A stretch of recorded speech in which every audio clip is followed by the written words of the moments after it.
If we were going to try and match the level of denial, deceit, and delusion we hear from people who talk about the greatest lie of our lifetime, the hoax of black victimization, then we wouldn't just post one story a day or two stories a day. We'd post 100 a day. Because that is how often around the country, for example, we see and hear about, well, at least this one particular myth, that the reason there's such an enormous amount of difference between black kids and white kids in schools on discipline and achievement and getting expelled is one reason only. That's all about white racism. The white teachers are picking on the black kids for no reason whatsoever. Well, every day the reality of that puts the lie to that fairy tale. And so here's just two stories, two school stories. One story, they actually do something right. They actually come out and call it a riot. Dozens of students and teachers at Western High School wiped their burning eyes after being hit by pepper spray today. And that pepper spray is only part of the reason why people are upset tonight. Fox 5's Shanamara spoke to police about this huge fight that happened and walks us through what went down. Yeah, Cindy, John, it's high school and fights happen, but what you're about to see is a different level of violence. Police say there have been cultural differences at the school, but parents and students tell me tensions have been boiling for the past couple of days and that this was a race riot. It's so bad. I don't know if any of them are okay, and I don't know if tomorrow I'm going to walk into this school and die or something. Inside this college readiness academy, some students are flat out scared. This is just straight up dangerous, and people can die and get hurt. And their concerns stem from this riot. Officials say there have been some cross-cultural issues at Western High School that boiled over into this. It was like Hispanics versus the African Americans.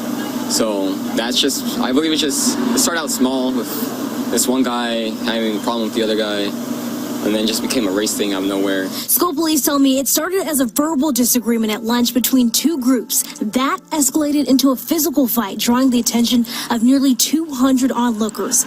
Then it turned into a brawl, causing confusion and concern across the board. I hate to be the one to say this, but I think that a lot of this stems from bad parenting.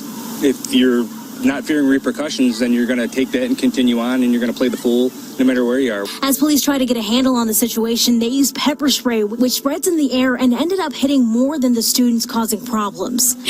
Everybody ran, and everybody started crying, and everybody was just in pain. Now, parents are afraid to send their kids back to school to get the education they need, worrying more about their safety. The ones that are causing trouble, weed them out and concentrate on either getting them help, getting them into a different school, and protecting the ones who are innocent. And school police tell me 45 to 50 people needed medical help and decontamination after being hit with pepper spray. That includes both students and faculty members. And by the time the medics arrived, about 22 officers and 15 to 20 medical units were responding. Look at her! She out there! Witnesses say this fight at the stadium at John Adams High School erupted last Friday, right after the Rebels lost to their rival, the Glenville Tarblooders, 40-18 in a Cleveland Senate League game. The kids got kind of heated. Words was exchanged, and when the meet and greet was happening, someone reached over and hit his own player, matter of fact, trying to hit someone else, and that's when it started. Kids started jumping out of the stands, parents started jumping out of the stands. It's just uncalled for, you know. Witnesses say police officers and school officials eventually were able to restore order. It was then discovered that one of the players suffered an injury that required a trip to the hospital for stitches. It is the role of parents and students who left the stands to join the melee that is most upsetting to those who witnessed it. Well, they take the games really too serious, you know. There's a bunch of kids they're trying to learn the game. We are told that tensions were running so high that the Glenville players were told to get on the school buses to go home, while officials from the school were allowed inside John Adams to retrieve their belongings from the locker room. The Cleveland Metropolitan School District says its Department of Safety and Security is now investigating the altercation, and players and other students who were involved could face disciplinary action. According to a statement responding to questions from Fox 8, quote, "The district will not tolerate violence on or off the playing field or court. Although tensions are often high in competitive sports, These are teachable moments for kids of the importance of good sportsmanship and the risk of engaging in fights during or at the end of a game. You know, all over the country now, especially in the bigger places that we hardly ever do stories on because it's too easy, places like Detroit, Chicago, Philly, Baltimore, you know what I'm talking about, the chocolate cities. In the chocolate cities, they don't play football at night. They play it in the daytime.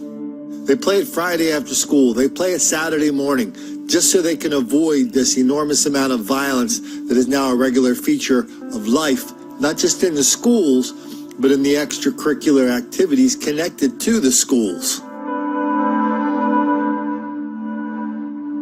And every single one of these stories we do, every second of every story that we do, just cries out one question. Where are the white kids doing the same? Where are the Asian kids doing the same? Because underneath that big fairy tale that white kids do it too, except the teachers never bust them for it, well, where are the videos?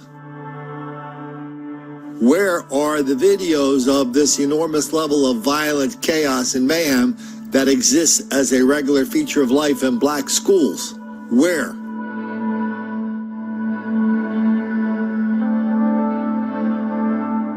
They don't exist because they don't happen nearly as much as the black violence in black schools. That's your obvious lesson for today, even if being obvious about it sometimes can make the black kids angry.